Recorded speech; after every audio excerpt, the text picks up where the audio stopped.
Today's lesson is a bit of a basics lesson, but it's a basics lesson on something that's not that easy to master really well. It's a request for an old Matt Taylor song called I Remember When I Was Young. So what I'm going to do today is just take you through. It's a pretty easy song. However, the lesson today is really about this rhythm and how to play this kind of shuffle rock blues rhythm really, really well. Now, first of all, you're going to hear me playing, or you're going to see me playing with my fingers. Hopefully you won't hear the difference, but it doesn't matter whether you're using a pick or your fingers. Everything I tell you about your strumming pattern and everything on the tab, it's all the same. Fingers or pick, doesn't matter. I find that using fingers instead of a pick gives me a more natural feel on the strings, but it's up to you. It's really whatever you like. So what we're dealing with here is a shuffle kind of blues rhythm. It's that dun dun dun dun dun dun. Now I'm going to first of all show you the chords because they're very easy. However, you need to play them as bar chords because we're going to need to keep these chords short and staccato.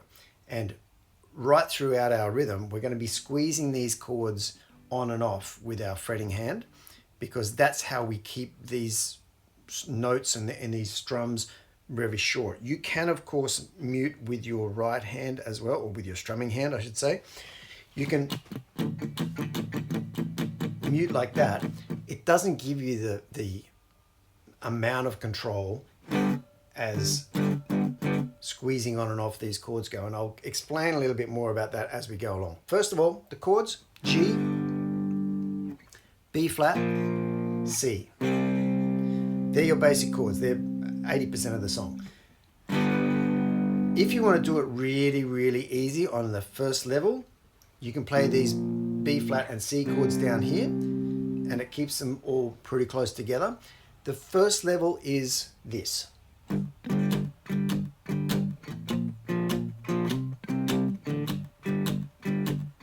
Now you'll see on your tab, your tab is written out in triplets. Now this is the essence of a shuffle rhythm, and I want you to kind of get your head around this because it makes everything a lot easier to understand when you're reading stuff in the future.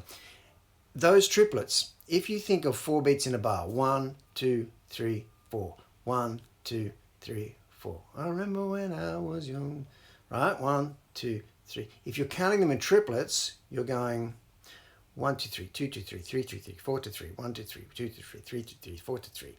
Hard to say. Easy to count. 1, 2, 3, 1, 2, 3, 1, 2, 3, 1, 2, 3, right? If you leave out the middle, the 2 out of each one of those groups of 3, 1, 2, 3, 1, 2, 3, 1, 2, 3, 1, 2, 3, 1, 3, 1, 3, 1, 3, 1, 3, 1, 3, 1, 3, 1, 3, 1, 3, 1, 3, 1, 3, 1, 1, 2, 3, 1, 2, 3, 1, 2, 3, 1, 2, 3, 1, 2, 3, 1, 2, 3, 1, 2, 3. That is what you're essentially doing when you're playing a shuffle rhythm. There are slight variations, of course, and there's different types of shuffles and different types of swings, but that's basically what it's coming down to. You're missing out, or you're holding over from the first note of the triplet through the second note of the triplet, and then you're strumming again on the third note of the triplet. 1, 2, 3, 1, 2, 3, 1, 3, 1, 3, 1, 3, 1, da, da, da, da, da, da. So that's your triplets explained, hopefully. Pretty short and simple. Now wait. I know that there are people out there right now going, what? He's doing up strums, up and down strums? You don't have to do it that way. You can absolutely play this rhythm with a pick, without a pick, using all down strums. And plenty of people do. And plenty of people get a really good sounding rhythm that way. Right? But I have always found that it's a more natural feeling rhythm, and you have to think less, and so you can concentrate more on singing or whatever else it is that you're doing at the time. For me, it's up and down, probably because I'm mostly playing with my fingers, but either way, you can do this rhythm absolutely with all down strums, with a pick. It's fine. This lesson is really focused on the up and down action with your fingers because I feel that gives you a really great groove when you're playing this kind of rhythm. That's all. The other thing you're going to see on your tab is that there's 2 separate sections. There's a verse section and there's a chorus section. The chorus section really is pretty easy, and we'll get to that in a moment. But the verse sections I've put into two different levels. One is your basic strum, which is this. B flat, C. Alright? Now, up is your third triplet. The first triplet is always the down strum.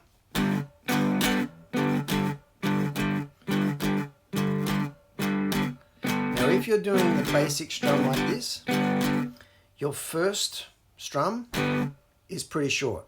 You don't really carry it over into the two. There's a little rest in between the 1, 2, 3, 1, 2, 3, 1, 2, 3, 1, 2, 3. As we get into the second level of strumming, we're going to move the B flat up to the 6th fret, and we're going to move the C up to the 8th fret. So they're all E-shaped bar chords, as opposed to the G being an E shape, the B flat being an A shape, and the C being an A shape. We're going to move these second two chords up to E shapes because what we're doing with our chord, it makes it easier just to hold that shape. And what we're doing is this. Instead of playing all the notes in the chord, or even a few notes in the chord, we're really playing the power chord version, right?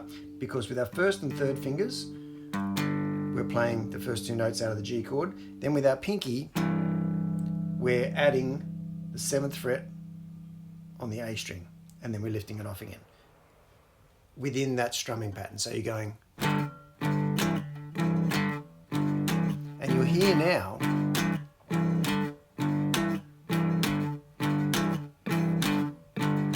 there's one long strum and one shorter strum. First strum, short. That one, a little bit longer.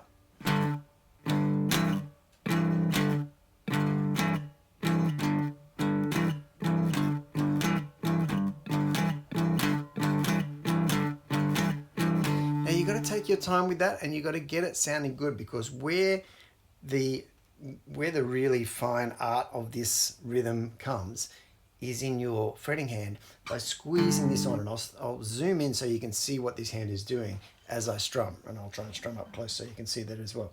We're going 1, 2, 3, 4.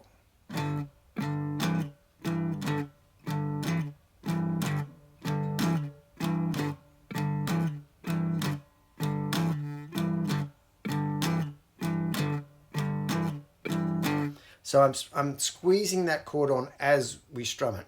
And when you release it, you don't obviously take your fingers right off the strings, you just release the pressure. So the note gets cut short, or the chord gets cut short. And as you get faster, you'll feel like you're just squeezing that on a lot, and it'll fatigue your hand. If you're not used to doing it, it'll fatigue your hand fairly quickly. Keep at it, build up that strength, because that's a really, really effective way, and it's probably the best way to get that really nice, chunky, short.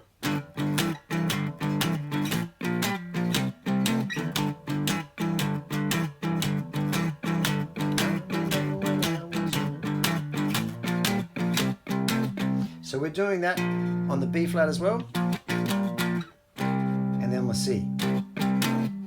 And another thing with this whole rhythm is that the very last beat of your bar before you change to the next chord, leave early if you need to. Don't try and fit it all in and then not give yourself enough time to land on that next chord right on the beat, because that is more important than anything. Hit that first beat. If I didn't do that last strum, but landed on that chord on the right beat, that would sound great. If I missed it because I was trying to get that last strum, not as good. With those ones, it's a bit easier because you've only got to move 2 frets. But when you're coming back from this one, if you stay for that last strum and then you've got to get back to G, it can rush things a little bit for you. So don't be afraid to leave one triplet beat early to get to the next chord on time. Finally, we get to the chorus. Now the chorus really is pretty easy as well, but you're going to play some 9 chords. So after you've done your multiple times through your chart. And the way I've written out the chart here, I've given you basically just the two different levels of rhythm for the strumming of the verse. And then at the bottom, I've given you the format for the chorus. Now, the chorus starts with a C9. You just hit a C9 and you hold it, right? And you just stay there. It spends 3 bars on the C9. At the end of the 4th bar, you'll hear a guitar go. That last note, we're going to land on the D9 instead. So that last note is not actually written on your chart. It goes.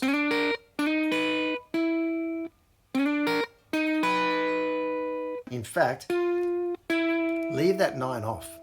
We don't need to play that because what we want to do is we want to land on the D9 on that beat. So you're going 1, 2. Alright? Land on the D9. At the end of the D9, the bass actually does a walk up.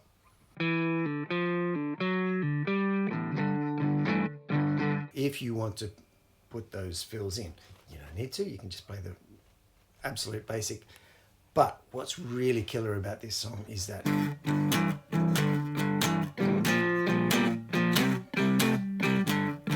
you see when I played it down there, that's a bit of a, it's a stretch, but you can do it down there. Much easier to play it up here.